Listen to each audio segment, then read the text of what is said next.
So I'm doing this on the rise and fall of MTV and music videos.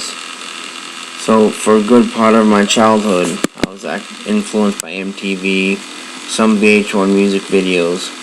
Living in the urban city, I also want to recognize BET, Video Music Box, and the Box channels, which I'll show you some images of those as well. But going to be focusing on the big boss, MTV. Now, I didn't listen to radio much. My grandparents raised me, had cable TV, and I had my own TV in my room. You know, the old TV now where you had to screw in the coax cable into the RF converter. So that's for my fellow 80s babies there. So,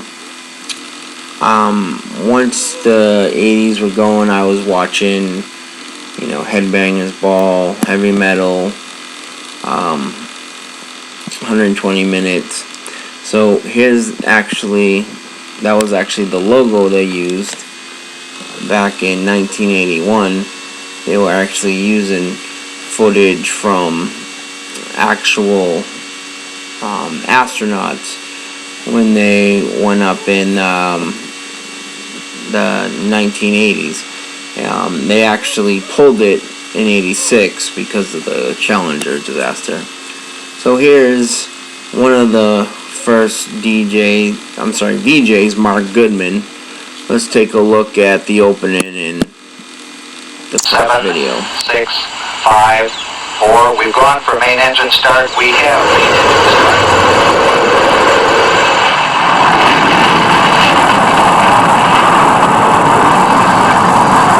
Ladies and gentlemen, rock and roll.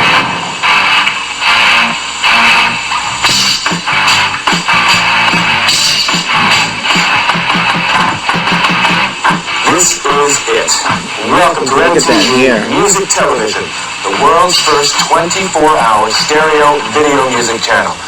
Just moments ago, all of the VJs and the crew here at MTV collectively hit our executive producer, Sue Steinberg, over the head with a bottle of champagne, and behold, a new concept is born. The best of TV combined with the best of radio.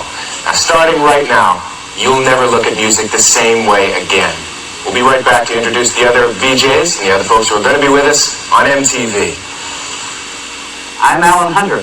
I will be with you right after Mark. We'll be covering the latest in music news coast to coast here on MTV.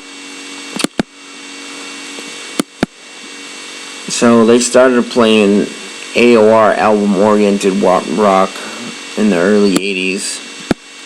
This would coincide with the second British invasion, they like to call it. As you can see, there's some pictures of Dexy's Midnight Runners, Tears for Fears. The very first ones were like Bow Wow Wow, Haircut 100, bands, very little known bands, but songs that were heard on albums, things like that. So here's some of the alternatives that I was talking about, just to show them a little recognition. The Box, Video Music Box, and Rap City. So this was from BET. I used to, after school, record these videos on channels like this. So in 1984, things would change for MTV. They would start transitioning to a top 40 station. Now, also in November of '84, MTV would tell Billboard magazine that they're going to be changing their format from 3 playlists of songs to 7. So where they would have one video be light, one video be medium, and obviously the more popular be heavy. They had now Breakout, Active, Power, and this is due to the influx of music videos and record companies catching on, and because first MTV was, I guess, seemed like more of a joke to the record companies, but they see the kind of the recognition and that it was starting to get. So the record companies started getting their artists to have music videos actually come out first. Also in 1984, MTV would produce their first Video Music Awards, which is actually still the most watched yearly event to this day. And the main shows that I would watch would be Headbangers Ball for heavy metal, 120 Minutes for alternative, and of course UMTV Rap for hip hop. And these shows would make my current music listening very eclectic. That's one of the reasons, because I was seeing all types of music and I liked different kinds of music. So of course I did go more hip hop. Now the best show ever, Beavis and Butthead.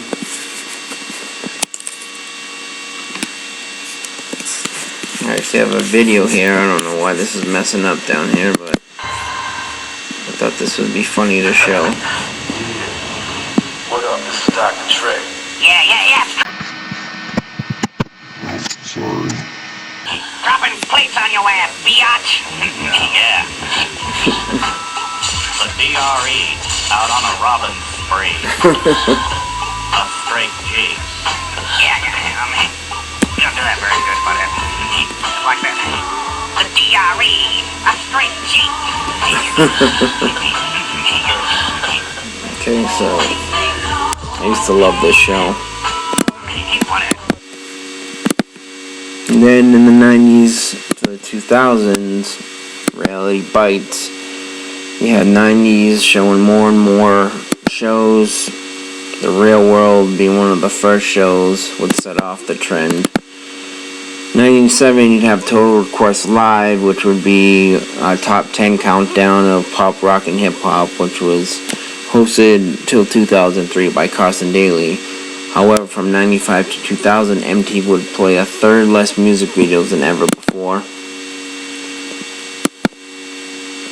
In 2000, we'd see a re-emergence of pop rock music with bands like Sum 42, Blink 182, Linkin Park. From 2009 to 2013, they would have AMTV from 1 a.m. to 5 a.m. and play continuous music videos, but that would be about it. And then, as the 2000s went on, more shows like 16 and Pregnant, The Osbournes, Shot at Love shows, just ridiculous television would start filling the MTV segments. And then the mothership in the mall, Jersey Shore, the show that may have killed the last great remnants of what was a great music channel. So, in closing, MTV would actually drop the music television from their logo in February 2010. MTV has a rich history that I could probably write 2 or 3 extra papers on, but I just wanted to focus on the music video aspect. Now, they do have some good shows, but I didn't want to delve too much away from the main objective here. So, you can still watch music videos if you want to pay for it. You have MTV Jams, MTV Live, and MTV Classic. These are all going to be premium channels or always on the most expensive packages. So if you want to watch music videos, they still let you, but you're going to pay for it.